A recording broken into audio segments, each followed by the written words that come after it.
Hi everyone, আসসালামু আলাইকুম। আমার অনেক দিন ধরেই বাটারস্কচ কেকটা ট্রাই করার ইচ্ছা ছিল। তো আজকে আমি বানাচ্ছি বাটারস্কচ কেক। প্রথমেই আমি ডিমের সাদা অংশটাকে চিনি দিয়ে বিট করে নিচ্ছি। যখন বিট করা হয়ে যাবে, এতে দিয়ে দিব ডিমের কুসুম আর বাটারস্কচ ইমালশানটা সামান্য দিবেন, না হলে টেস্টটা চেঞ্জ হয়ে যায়। তারপর আমরা দিয়ে দিলাম সয়াবিন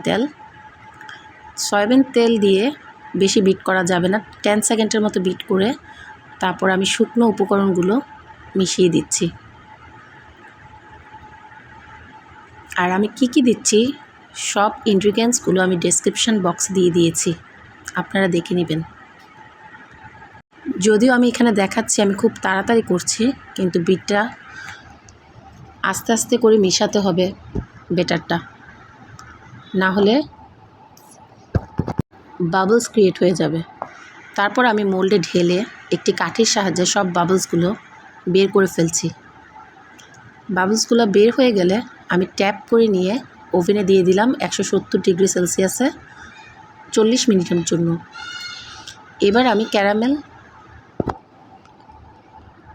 বানিয়ে তাতে আলমন্ড দিয়ে সামান্য বাটার দিয়ে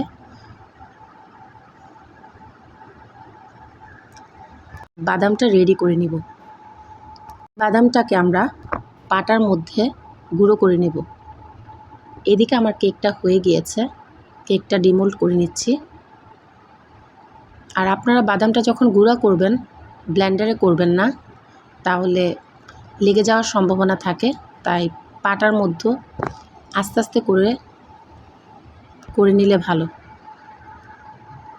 এই দেখেন আমার কেকটা হয়ে গিয়েছে। এখন আমি কেকটাকে স্লাইস করব। আপনারা কেকটা পুরোপুরি ঠান্ডা হওয়ার পর স্লাইস করবেন। আমি গরম থাকা অবস্থায় স্লাইস করে ফেলেছি,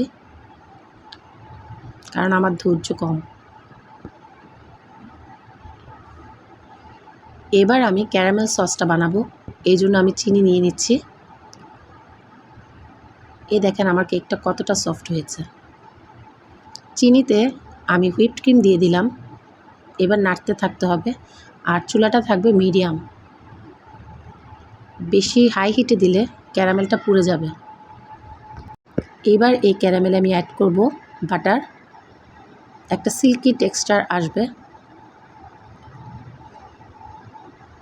এটা আমরা হালকা থাকতে নামিয়ে ফেলতে হবে, না হলে ঠান্ডা হলে এটা আরও ঘন হয়ে যায়।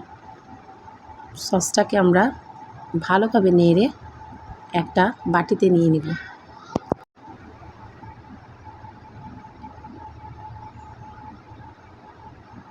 এখন হয়ে গিয়েছে, আমরা বাটিতে নিয়ে নিলাম। এইবার আমরা আরেকটা বাটিতে ক্রিম নিয়ে বিট করতে করতে ক্রিমটা রেডি করছি। আর ক্রিমের মধ্যে আমরা সামান্য ক্যারামেল সস দিয়ে বিট করব। যেহেতু ক্রিমে আমরা ক্যারামেল সস দিচ্ছি, ক্রিমটা অনেকটা টাইট হয়ে যাবে, এজন্য আমাদেরকে কেকে ক্রিমগুলো লাগিয়ে তাড়াতাড়ি সেট করতে হবে, নাহলে ক্রিমটা জমে যাবে।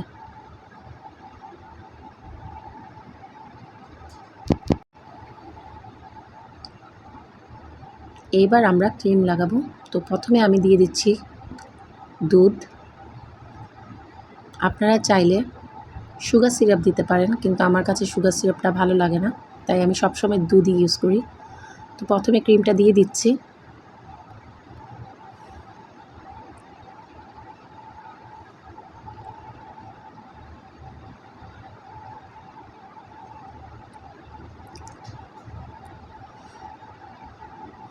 এবার দিয়ে দিলাম ক্যারামেল সস। আমি খুব তাড়াতাড়ি করছি, কারণ আমি একদিকে রান্না করছিলাম, তাই কিচেন পুরোপুরি গরম ছিল, যার কারণে ক্রিমগুলো মেল্ট হচ্ছিল। পরে দিয়ে দিলাম বাদামের গুঁড়োগুলো।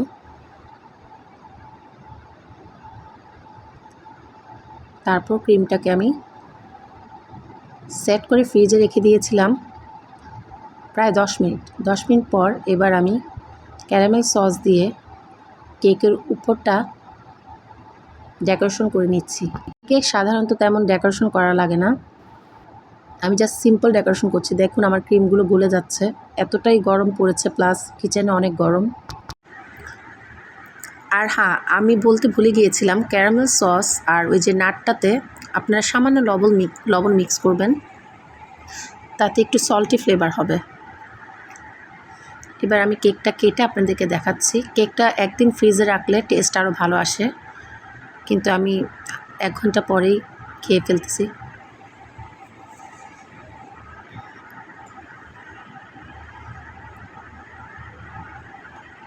কেকটা বানাতে একটু কষ্ট, কিন্তু খেতে অনেক মজা।